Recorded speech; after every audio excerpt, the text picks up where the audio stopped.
Hi hello friends, എല്ലാവർക്കും നമ്മുടെ Sumi Mufas tasty കിച്ചണിലേക്ക് സ്വാഗതം.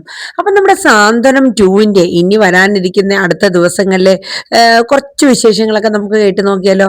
അപ്പം നമ്മുടെ വീഡിയോസൊക്കെ നിങ്ങൾക്ക് കേൾക്കാൻ ഇഷ്ടമാണെങ്കിൽ ഒന്ന് ലൈക്ക് അടിക്കാനും അതോടൊപ്പം തന്നെ നമ്മുടെ ചാനൽ ആദ്യമായിട്ടാണ് കാണുന്നതെങ്കിൽ ഒന്ന് സബ്സ്ക്രൈബ് ചെയ്യാനും മറക്കരുത്. അപ്പം നമുക്ക് വിശേഷത്തിലോട്ട് പോകാം കേട്ടോ. അപ്പോൾ കഴിഞ്ഞ ദിവസം നമ്മുടെ ആനന്ദിന് ചില സംശയങ്ങളൊക്കെ തോന്നുന്നുണ്ട്. അതായത് ഈ കടയില് ആരൊക്കെയോ വന്നു പോകുന്നുണ്ട് എന്നുള്ളത്. ഇത്രയും വർഷത്തിനിടയിൽ ഇങ്ങനൊരു സംഭവം ഗോമതി സ്റ്റോഴ്സിൽ ഉണ്ടായിട്ടില്ല. അപ്പം ആനന്ദ് രാവിലെ ജോലിക്ക് പോകുന്ന സമയത്താണ് നമ്മുടെ ശ്രീകലയെ കാണുന്ന. ആരാണ്? നമ്മുടെ ദേവിയുടെ അമ്മ. അപ്പം ശ്രീകലയെ കാണുന്ന ആനന്ദ് അന്തം വിടരുത്. കാരണം ഒരു 10 രൂപ പോലും എടുക്കാനില്ലാണ്ട് തെണ്ടിക്കൊണ്ട് നടക്കുകയാണ് ഉദയഭാനും ശ്രീകലയൊക്കെ. ആ ആള് നോക്കിയപ്പോ ശ്രീകല AC കാറിൽ വലിയൊരു പർച്ചേസിംഗ് ഒക്കെ നടത്തി ഒരു ടെക്സ്റ്റൈൽ ഷോപ്പിൽ നിന്ന് തിരിച്ചു വരെയാണ്. അപ്പൊ ആനന്ദ് ഒരു നിമിഷം ഇങ്ങനെ നിന്നു കേട്ടോ. അപ്പൊ ആനന്ദിനെ കണ്ടപ്പോഴത്തേക്ക് പുള്ളിക്കാരത്തേക്ക് ഒരു ഇതൊക്കെ തോന്നിയെങ്കിലും ആനന്ദ് കാര്യങ്ങളൊക്കെ ചോദിച്ച് മനസ്സിലാക്കി. ആനന്ദിനെ കള്ളൻ കപ്പലിൽ തന്നെ എന്നുള്ള കാര്യം മനസ്സിലാവേണ്. അങ്ങനെ നമ്മുടെ ഉദയഭാനു ആണ് ഇതിന്റെ പിന്നിൽ എന്നുള്ളത് അറിയണ്. അതറിഞ്ഞ ആനന്ദ്, കാരണം ദേവിയുടെ അടുത്ത് വന്നിട്ട് പറയുന്നുണ്ട്, അതായത് നീ ഈ കടയിൽ നിന്ന് പണം എങ്ങനെ പോണു എന്നുള്ള കാര്യം എനിക്ക് മനസ്സിലായിട്ടുണ്ട്. ഇത് ആരാണ് ഇതിന്റെ പിന്നിൽ? ഇത്രയും വർഷങ്ങളായിട്ട് ഇവിടെ ഇങ്ങനെ ഒരു ഇതില്ല. നീ എന്നിവിടെ കാലെടുത്ത് വെച്ചോ അന്ന് തുടങ്ങിയതാണ് ഈ കള്ളവും പൈസ കാണലും മിസ്സിങ്ങും കാര്യങ്ങളൊക്കെ. എന്റെ പാവം ധർമ്മമാമനെ നീ ഒറ്റ ഒരുത്തി കാരണമാണ് ഇവിടെ നിന്ന് പറഞ്ഞു വിട്ടേന്നൊക്കെ പറയട്ടോ. അപ്പോഴേക്ക് രാമേട്ടൻ കടയിലോട്ട് വരെയാണ്. രാമേട്ടൻ കടയിലുണ്ടായിരുന്നു. അപ്പൊ ദേവിയും കടയിലായിരുന്നു. ആനന്ദ് കടയിൽ ചെന്നാണ് ഇതൊക്കെ സംസാരിക്കുന്നത്. അപ്പൊ ദേവി പറയും, എന്താണ് ആനന്ദേട്ട ഇങ്ങനെയൊക്കെ എന്നെ പറയണേ, ഞാൻ എന്ത് ചെയ്തു എന്നാ പറയണേ. അപ്പോഴേക്കും ആനന്ദ് പതുക്കെ രാമേട്ടനെ ഒരു ചായ വാങ്ങിച്ചോണ്ട് തരാവോ എന്നൊക്കെ ചോദിക്കും. അപ്പൊ രാമേട്ടൻ വിശേഷങ്ങളൊക്കെ ചോദിക്കുന്നുണ്ട്. ഇപ്പൊ ഇങ്ങോട്ടൊന്നും കാണലില്ലല്ലോ ആനന്ദ്, എന്തൊക്കെയുണ്ട് മോനെ വിശേഷം, സുഖമാണോ എന്നൊക്കെ ചോദിക്കുന്നുണ്ട്. സുഖമായിട്ടിരിക്കുന്നു രാമേട്ട എന്നൊക്കെ പറയുന്നുണ്ട് നമ്മുടെ ആനന്ദ്. അങ്ങനെ രാമേട്ടൻ പറഞ്ഞു എന്നാൽ ഞാൻ പോയി ഒരു ചായ മേടിച്ചോണ്ടിരാന്ന് പറഞ്ഞ് പോവാണ്. അപ്പൊ ആ സമയത്താണ് നമ്മുടെ ആനന്ദ് ദേവിയുടെ അടുത്ത് ഉള്ള സത്യങ്ങളൊക്കെ പറയണത്. എടി, നിന്റെ തന്ത ഇവിടെ വന്ന് ഈ ഗോമതി സ്റ്റോഴ്സിൽ നിന്ന് പണം കട്ടെടുത്ത് കൊണ്ടുപോയി. നിന്റെ അമ്മ ആ പണം മുഴുവൻ ദൂർത്തടിച്ച് ആർമാദിച്ച് AC കാറിൽ നടക്കൊണ്ടടി എന്ന് പറഞ്ഞു. എന്തൊക്കെ ആനന്ദേട്ടാ പറയണ, അവരെ കയ്യിൽ ഒരു 100 രൂപ പോലും തികച്ചെടുക്കാനില്ലാതെ എന്റെ അച്ഛൻ തെണ്ടിക്കൊണ്ടിരിക്കുക. എന്നാലേ ഇന്ന് ഞാൻ എന്റെ കണ്ണാലെ കണ്ട കാര്യ. നിന്റെ അമ്മയുടെ വായിൽ നിന്ന് തന്നെ ആ കാര്യങ്ങള് പറയുകയും ചെയ്തു. അപ്പം ദേവി ഇങ്ങനെ അന്താളിച്ച് നിൽക്കാൻ കേട്ടോ. അപ്പോഴേക്കും ആനന്ദ് കാര്യങ്ങൾ പറയണേ, കഴിഞ്ഞ ദിവസം ഒരു 2000 രൂപ ഉദയഭാനു ചേട്ടൻ കൊണ്ട് എൻ്റെ കയ്യിൽ തന്നു. ഈ മിനിങ്ങാന്നായിട്ട് ഒരു 25,000 രൂപയും കൊണ്ട് തന്നു. അപ്പോഴേക്കും ആനന്ദ് ഇങ്ങനെ അന്തം വിടേണ്. കാരണം ദേവിയുടെ അമ്മ പറഞ്ഞപ്പോ അത് ആനന്ദേട്ടന് കൊടുക്കാനുള്ളവരൊക്കെ കുറേശ്ശെ പൈസ കൊടുക്കണതാ മോനെ, എന്തായാലും നമ്മളെ കടങ്ങളൊക്കെ മാറി വരുമായിരിക്കും എന്ന രീതിയിൽ ശ്രീകല പറയാണ്. ഇത് കേട്ടപ്പോ തന്നെ ആനന്ദിന്റെ കാര്യം മനസ്സിലാക്കിയിട്ടാണ് ദേവിയുടെ അടുത്ത് നേരെ വരുന്നത്. അങ്ങനെ ദേവിയുടെ അടുത്ത് വന്നു ഈ കഥകളൊക്കെ പറയാണ്. അപ്പൊ ഇത് കേൾക്കുന്ന ദേവിക്ക് പെട്ടെന്ന് അത് വിശ്വസിക്കാൻ പോലും പറ്റുന്നില്ല. കാരണം സ്വന്തം മകളുടെ ജീവിതമാണെന്ന് അറിഞ്ഞിട്ടു കൂടി ഈ ഒരു കളി, ഈ ഒരു നാറ്റ കേസാവണ ഒരു കളി അച്ഛൻ കളിച്ചോ എന്ന് ദേവിക്ക് അത് ഒട്ടും തന്നെ ഉൾക്കൊള്ളാൻ പറ്റിയില്ല കേട്ടോ. എന്നിട്ട് ഇത് നമ്മുടെ ആനന്ദ് ഒരേ ഒരു കാര്യം മാത്രമേ പറയുന്നുള്ളൂ, വേറൊന്നുമില്ല. നിന്റെ അച്ഛനോട് പറഞ്ഞ ഇന്ന് രാത്രി തന്നെ ആ 25,000 രൂപ എൻ്റെ അച്ഛന്റെ കൈകളിൽ എത്തിയില്ല എന്നുണ്ടെങ്കിൽ ദേവി, നീ എൻ്റെ മറ്റൊരു മുഖം നീ കാണും. നിന്നെ ഞാൻ വീട്ടിൽ കൊണ്ട് ആക്കുമെന്ന് വെച്ചാൽ ആക്കിയിരിക്കും. ഒരാളും എന്നോട് ചോദിക്കാൻ വരില്ല എന്ന് പറഞ്ഞു. ദേവിക്ക് എന്ത് ചെയ്യണമെന്ന് പറഞ്ഞിട്ടോ ദേവി ആകെ ഒരു വിഷമിച്ച് വല്ലാത്തൊരു മാനസികാവസ്ഥയിലായി പോയിട്ടോ. അങ്ങനെ ആനന്ദ് ആ വലിയൊരു വെല്ലുവിളി ദേവിയുടെ മുന്നിൽ വിളിച്ചിട്ട് ആനന്ദ് അവിടെ നിന്ന് പോവാണ് കേട്ടോ. അത് കഴിഞ്ഞപ്പോഴേക്കും ദേവി അവിടെ നിന്ന് കരഞ്ഞുകൊണ്ടിരിക്കണം. അപ്പൊ ആ കരയുന്ന സമയത്ത് നമ്മുടെ രാമേട്ടൻ ചായയും കൊണ്ട് വരണം. അപ്പൊ രാമേട്ടൻ പറഞ്ഞു, അല്ല മോളെ, ആനന്ദ് പോയോ എന്നിങ്ങനെ ചോദിക്കണം. അപ്പം ദേവി പെട്ടെന്ന് കണ്ണൊക്കെ തുടച്ചിട്ട് പോയി രാമേട്ട. അപ്പം രാമേട്ടൻ നോക്കുമ്പോൾ ദേവി മോളുടെ കണ്ണൊക്കെ നിറഞ്ഞൊഴുകിയാണ്. അപ്പൊ രാമേട്ടൻ ചോദിച്ചു, എന്താ മോളെ, നിങ്ങൾ തമ്മിൽ എന്തെങ്കിലും പ്രശ്നമുണ്ടോ? എന്തെങ്കിലും ഉണ്ടെങ്കിൽ പറയ്. എന്നെ ഇവിടുന്ന് ചായ വാങ്ങാൻ വേണ്ടിയിട്ട് എന്നെ ഇവിടുന്ന് മാറ്റി നിർത്തിയതാണോ മോളെ വഴക്ക് പറയാൻ വേണ്ടിയിട്ട് എന്ന രീതിയിലൊക്കെ രാമേട്ടൻ ചോദിക്കണം. അപ്പൊ ദേവി മോള് കണ്ണു തുടച്ചു പറഞ്ഞു, ഇല്ല രാമേട്ട, ഒരു പ്രശ്നവുമില്ല. പിന്നെന്താ, കുഞ്ഞിന്റെ കാര്യം പറഞ്ഞ ആനന്ദ് എന്തെങ്കിലും പറഞ്ഞോ മോളെ എന്നൊക്കെ പറഞ്ഞു കേട്ടോ. അപ്പോഴേക്കും ദേവി പറഞ്ഞു, സംസാരത്തിന്റെ ഇടയിൽ കുഞ്ഞിന്റെ കാര്യം വന്നു, എനിക്ക് പെട്ടെന്ന് വിഷമമായി രാമേട്ട, അതുകൊണ്ടാണ് ഞാൻ സങ്കടപ്പെട്ടെന്നൊക്കെ ഇങ്ങനെ ദേവി പറഞ്ഞു കേട്ടോ. അപ്പൊ രാമേട്ടൻ പറഞ്ഞു, സാരയില്ല മോൾ അതൊന്നും ഓർത്ത് വിഷമിക്കേണ്ട, എന്തായാലും ഈ ചായ കൊണ്ടുവന്നല്ലേ, മോൾ കുടിച്ചോന്നും പറഞ്ഞ് നമ്മുടെ ദേവിക്ക് കൊടുക്കുകയാണ് കേട്ടോ. അങ്ങനെ ദേവി സങ്കടപ്പെട്ട് അങ്ങനെ നിൽക്കുകയാണ് കേട്ടോ. അത് കഴിഞ്ഞ് രാമേട്ടൻ കസ്റ്റമർ വന്ന ആ ഒരു രീതിക്ക് പോയി. അപ്പൊ ഇതേ സമയത്ത് ദേവി പെട്ടെന്ന് തന്നെ ഒരു ഓട്ടോറിക്ഷ പിടിച്ചിട്ട് നേരെ ഉദയഭാനു സ്വന്തം അച്ഛന്റെ അമ്മയുടെ അടുത്തോട്ട് ചെല്ലുകയാണ്. അപ്പൊ അവിടെ ചെന്നപ്പോ ദേവി കാണുന്നത് പൊറോട്ടയും ചിക്കനും കറിയും ഒക്കെ മേടിച്ചു ഉപയോഗിച്ച് ആർത്തി പിടിച്ച് അങ്ങ് തിന്നെയാണ്. അപ്പൊ ദേവിയെ കണ്ടത് ഉദയഭാനു കൊണ്ട് ശ്രീകലയൊക്കെ ഉണ്ട്. അപ്പൊ ശ്രീകല പറഞ്ഞു, അയ്യോ എന്റെ മോളെ, നീ എത്ര നാളായിട്ട് ഇങ്ങോട്ട് വന്നിട്ട്, വാടി മോളെ നീ വന്ന സമയം ഏതായാലും കൊള്ളാം എന്നിങ്ങനെ പറഞ്ഞു കേട്ടോ. അപ്പൊ നമ്മുടെ ദേവിക്ക് മനസ്സിലായി, ഒരു തിന്നാൻ പോലും ഒരു വക ഇല്ലാണ്ടിരുന്ന കുടുംബത്തിൽ ഇപ്പൊ ദേ പൊറോട്ട ഇറച്ചിയും കൊണ്ട് മേശപ്പുറം നിറഞ്ഞേക്കണം. അപ്പൊ ആനന്ദേട്ടൻ പറഞ്ഞതിൽ ഒരു തെറ്റുമില്ല എന്നുള്ള രീതിയിൽ ദേവി ഒന്നും അറിയാത്ത മട്ടിൽ ചെല്ലുകയാണ് കേട്ടോ. ആ സമയത്ത് നമ്മുടെ ശ്രീകല പറഞ്ഞു, മോൾ ഇരിക്ക്, ആഹാരം കഴിക്കുക, വയറ് നിറച്ച് ആഹാരം കഴിക്കുക എന്നൊക്കെ പറഞ്ഞു. എന്നിട്ട് നമ്മുടെ ശ്രീകല പറഞ്ഞു, അതെ നീ ഈ ഗോമതി സ്റ്റോറിൽ പോണത് ആനന്ദിന് ഇഷ്ടമല്ലെങ്കിൽ പിന്നെ എന്തിനാ മോളെ പോണത് എന്നൊക്കെ ചോദിക്കുക. അപ്പൊ ഉദയഭാനുവും പറയുന്നുണ്ട്, ഞാൻ എത്ര പ്രാവശ്യം ശ്രീകലയെ അവളുടെ അടുത്ത് പോയി പറഞ്ഞ് മനസ്സിലാക്കിയത്, പക്ഷെ അവള് നമ്മുടെ മോള് കൂട്ടാക്കുക, കേൾക്കാൻ പോലും കൂട്ടാക്കില്ല, പിന്നെ ഞാൻ എന്ത് ചെയ്യും? അപ്പൊ നമ്മുടെ ദേവി പറയും, അതെ അതൊക്കെ അവിടെ നിന്നോട്ടെ, ഞാൻ അച്ഛനോട് ചില കാര്യങ്ങൾ ചോദിക്കാനായിട്ടാ വന്നത്. അതെ ഗോമതി സ്റ്റോഴ്സ് നിന്ന് അച്ഛൻ പണം എടുത്തായിരുന്നു എന്ന് ചോദിച്ചു. ഹശേ, നീ എന്താ മോളെ ഈ പറയണേ? ഞാൻ നിങ്ങളുടെ കടയിൽ നിന്ന് പണം എടുത്തു, എന്താവശ്യത്തിന്? എനിക്കതിന്റെ ആവശ്യമൊന്നുമില്ല. അച്ഛാ, അച്ഛൻ എന്റെ മുഖത്ത് നോക്കി എന്നോട് കള്ളം പറയരുത്. കാരണം എന്റെ ജീവിതത്തിൽ നിങ്ങൾ തന്നിട്ടുള്ള കാര്യങ്ങൾ തന്നെ എന്റെ ജീവിതം എനിക്ക് മതിയായി.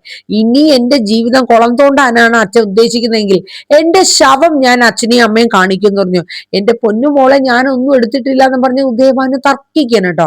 അപ്പൊ നമ്മുടെ ദേവി വിട്ടുകൊടുക്കാൻ ഉദ്ദേശിച്ചിട്ടില്ല. ദേവിക്ക് നല്ലപോലെ മനസ്സിലായി പൈസ എടുത്തു എന്നുള്ള കാര്യം. അവസാനം ദേവി പറഞ്ഞു, ഇന്ന് രാത്രിക്കുള്ളില് ബാലച്ചന്റെ കയ്യില് അച്ഛൻ എടുത്ത 25,000 രൂപ കൊണ്ടുവന്ന് കൊടുത്തില്ലെങ്കിൽ രാത്രി നിങ്ങൾക്കൊരു ഫോൺ കോൾ വരും, ഈ ദേവി മരണപ്പെട്ടു എന്നുള്ള ഒരു വാർത്ത.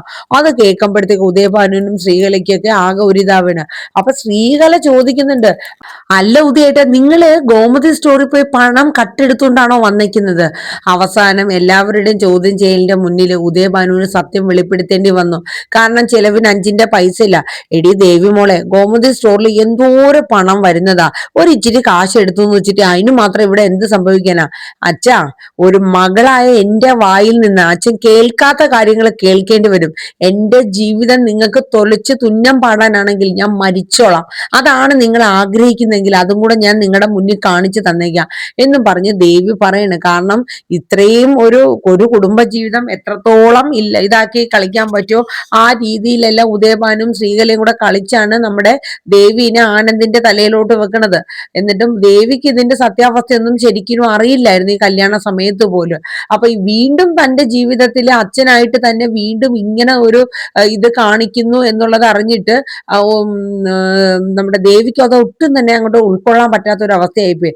ഇന്ന് രാത്രിക്കുള്ളിൽ തന്നെ ബാലച്ചന്റെ കയ്യിൽ ആ 25,000 രൂപ അച്ഛൻ എത്തിച്ചില്ലെങ്കിൽ രാത്രി ആവുമ്പോൾ ഒരു ഫോൺ കോൾ വരും, ദേവി മരണപ്പെട്ടു എന്നുള്ള ഒരു ഫോൺ കോള്.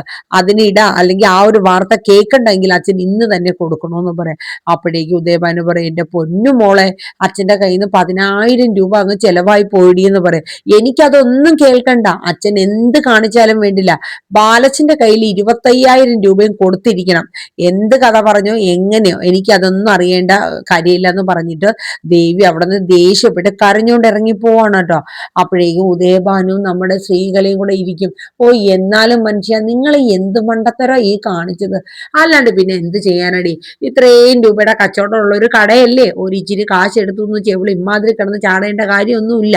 അതെ, മോക്ക് ഇനിയിപ്പോ ഒരു ബുദ്ധിമുട്ടാവണ്ട, നിങ്ങൾ ആ പൈസ അങ്ങ് തിരിച്ചോണ്ട് കൊടുക്കുക.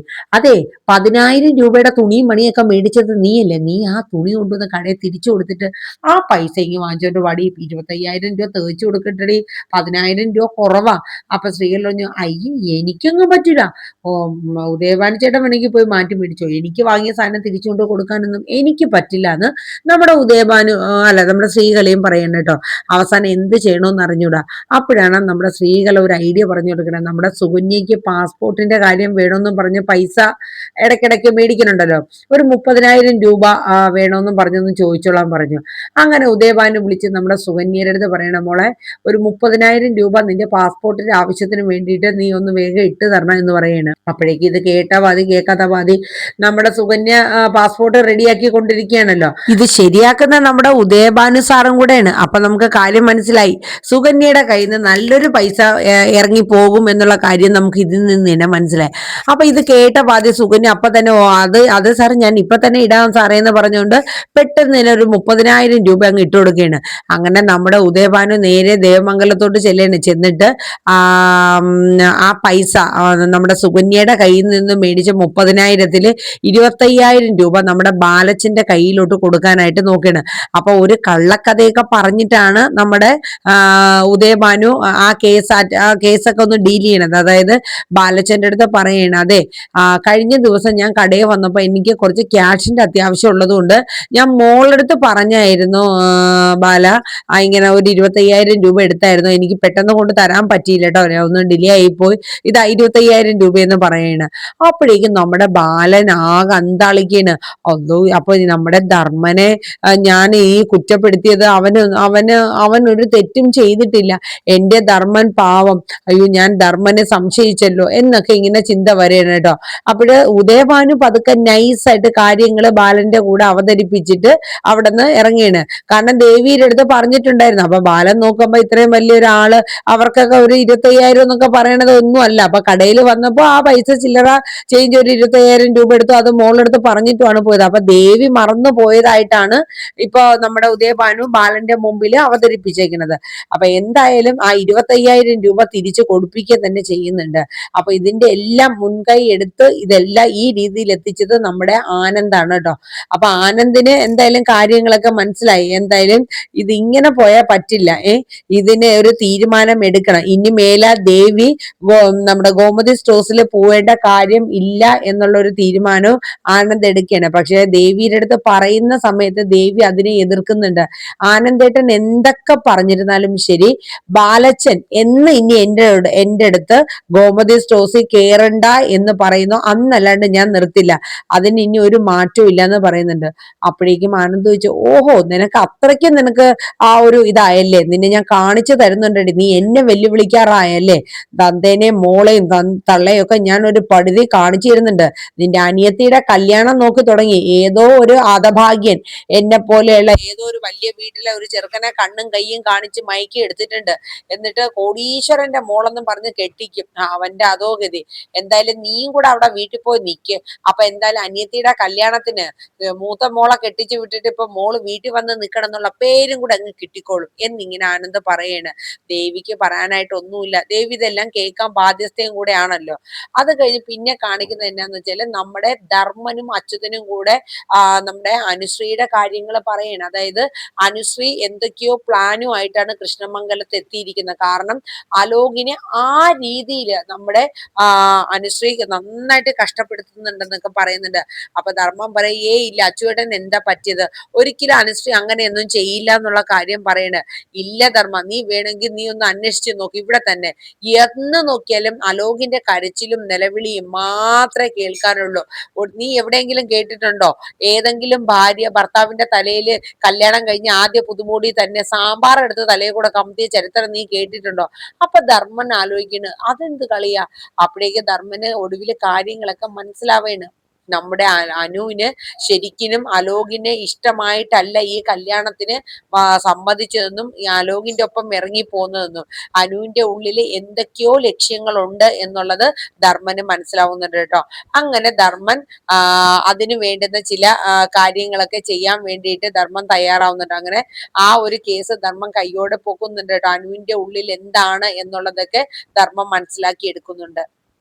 അപ്പൊ നമുക്ക് അതിന്റെ വിശേഷങ്ങളൊക്കെ കാത്തു തന്നെ ഇരിക്കാം കേട്ടോ, ഇതെന്തായി തീരും എന്നുള്ളതൊക്കെ. പക്ഷെ നമ്മുടെ ബാലനും നമ്മുടെ ഗോമതിക്കും ഒക്കെ ഭയങ്കര വിഷമാവാണ്. കാരണം തന്റെ ധർമ്മനല്ല തെറ്റുകാരൻ എന്നുള്ളത് തെളിയണല്ലോ. നമ്മുടെ ഉദയഭാനു സാറ് വന്നിട്ട് പറഞ്ഞ് കാര്യങ്ങളൊക്കെ ഡീൽ ചെയ്യുന്നുണ്ട്. ആ ഒരു കുറ്റബോധം നമ്മുടെ ബാലനെയും ഗോമതിയും വല്ലാണ്ട് അലട്ടുകയാണ്. തന്റെ മൂത്ത മകന്റെ സ്ഥാനമാണ് ധർമ്മന്. ആ ധർമ്മൻ ഇങ്ങനെ ഇറങ്ങി പോകേണ്ടി വരുന്ന ഒരു അവസ്ഥ വന്നു. താൻ കാരണമാണ് അങ്ങനെ വന്നത് എന്നുള്ളത് ഇങ്ങനെ മനസ്സിലായി കേട്ടോ. അപ്പൊ ഇനിയിപ്പോ എന്തായാലും കാര്യങ്ങളൊക്കെ നമുക്ക് എന്തായി തീരും എന്നുള്ളത് നോക്കി തന്നെ ഇരിക്കാം. നമ്മുടെ സാന്ത്വനം 2ന്റെ ഇനി വരുന്ന എപ്പിസോഡുകൾ അടിപൊളി എപ്പിസോഡുകളാണ്. എല്ലാവരും നമ്മുടെ പ്രൊമോക്ക് ഒന്ന് കേൾക്കുക, നിങ്ങളുടെ സപ്പോർട്ട് തരിക, നിങ്ങളുടെ അഭിപ്രായങ്ങൾ കമന്റ് ബോക്സിൽ രേഖപ്പെടുത്തുക. അപ്പൊ എല്ലാവർക്കും നല്ലൊരു ശുഭദിനം പറഞ്ഞുകൊണ്ട് നിർത്തുന്നു. Tata, bye bye, take care.